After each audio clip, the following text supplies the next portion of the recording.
আসসালামু আলাইকুম। Online shop YouTube চ্যানেলে আপনাদের স্বাগতম। আপনারা যারা ইসলামী, নন ইসলামী, একাডেমি বই ও অন্যান্য পণ্য কিনতে আগ্রহী, তারা আমাদের পাশে থাকুন।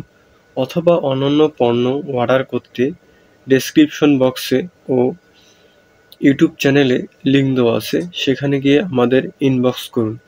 চলুন আজকে যে বইটি নিয়ে আলোচনা করব, সন্তান গড়ার ১১০টি টিপস, মুজাহিদ মামুন দিরানিয়া, মাশকাতুল আসলা। ভিতরের পাতায় চলুন বইটি পড়ে নেওয়া যাক। ভিতরের পাতায় লেখকের কথা, সতর্কতা। প্রথম অধ্যায়, সাময়িক কিছু উপদেশ এবং কিছু টুকরো ভাবনা। শান্তি, শাস্তি। দ্বিতীয় অধ্যায়, সন্তানের বয়স যখন ১ বছর। তৃতীয় অধ্যায়, সন্তানের বয়স যখন ২ বছর। চতুর্থ অধ্যায়, আপনার সন্তানের বয়স যখন ৩ থেকে ৬ বছর।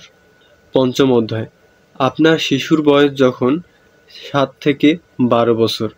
শেষ কথা, এক নজরে ১১০টি টিপস। চলুন বইটির কিছু অংশ পড়ে নেওয়া যাক। সন্তান প্রতিপালনের প্রধানতম ভিত্তি হতে হবে স্নেহ, মমতা এবং সন্তান ও পিতামাতার পারস্পরিক ভালোবাসা।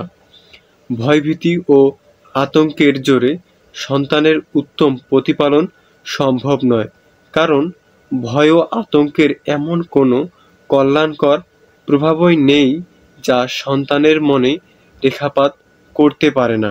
যখন সন্তানের উপর ক্ষমতা প্রয়োগের চিন্তা হবে, তখন স্মরণ করুন, একদিন আপনি বুড়ো হবেন আর আপনার সন্তান বড় হবে, হবে আরও শক্তপোক্ত ও সামর্থ্যবান। বিপরীতে আপনি কেবল দুর্বলই হতে থাকবেন। একদিন এমন আসবে যেদিন সন্তান আপনার চাইতে আকারে, আকৃতিতে হবে আরও দীর্ঘ, শক্তিতে হবে আরও পূর্ণ। যদি আপনাদের মধ্যে আজ ভালোবাসা ও হৃদ্রতা তৈরি না হয়, তাহলে কিসের বলে সেদিন সন্তানের সাথে জোর খাটাবেন? মনে রাখবেন, ভালোবাসা তৈরি হয় অনুরূপ ভালোবাসা থেকেই হৃদ্রতার সূত্রপাত। একটি শিশু ভালোবাসার আশ্রয়েই বুকের গহীনে ভালোবাসা ধারণ করে। ভালোবাসার বদলে সে ভালোবাসাই ফিরিয়ে দেয়। যখন সে আপনার থেকে হৃদ্রতা, আন্তরিকতা ও ভালোবাসা পাবে, অন্যকে সেটাই ফিরিয়ে দিবে। কিন্তু বিপরীতে সে যখন বেড়ে উঠবে ঘৃণা, অসহিষ্ণুতা এবং কঠোরতার সাথে করে, তখন মেজাজে ও স্বভাবে সে পরিণত হবে একজন রুক্ষ, কঠোর ও শত্রুভাবাপন্ন ব্যক্তিতে। জানেন, যে সকল শিশু শৈশবে বাবার রুক্ষ ব্যবহার সহ্য করে কিংবা বঞ্চিত থাকে মায়ের স্নেহ, মমতা, আদর, সোহাগ থেকে, তাদের অধিকাংশই হয়ে ওঠে বিকৃত মনস্ক, অপরাধ প্রবণ এবং মানসিক ভারসাম্যহীন একজন মানুষ হিসাবে। পজিটিভিটি কাজে লাগান। পজিটিভিটি বা ইতিবাচক বয়ান প্রভাবিত ও আলোড়িত করে না পৃথিবীতে এমন কোনো মানুষ নেই।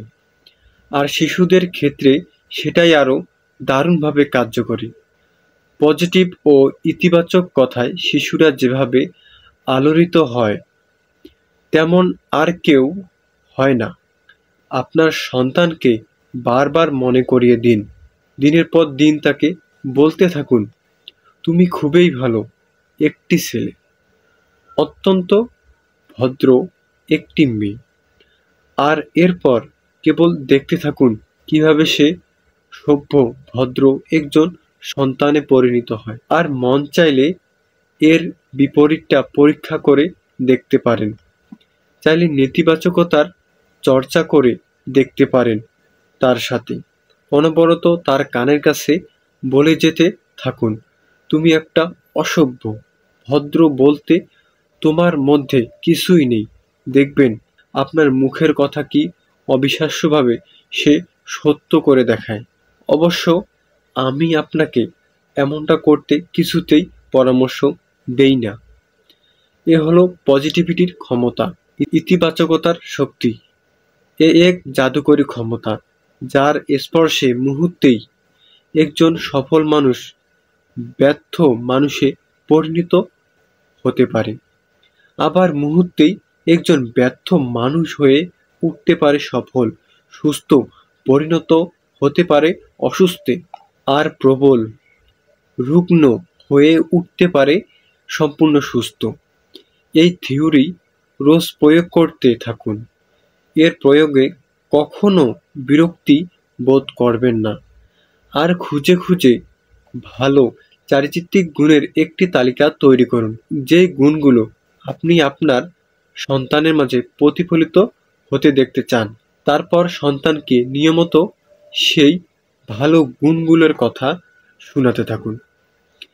সে নিজেই তার মনের মধ্যে সব গেঁথে নিতে থাকবে।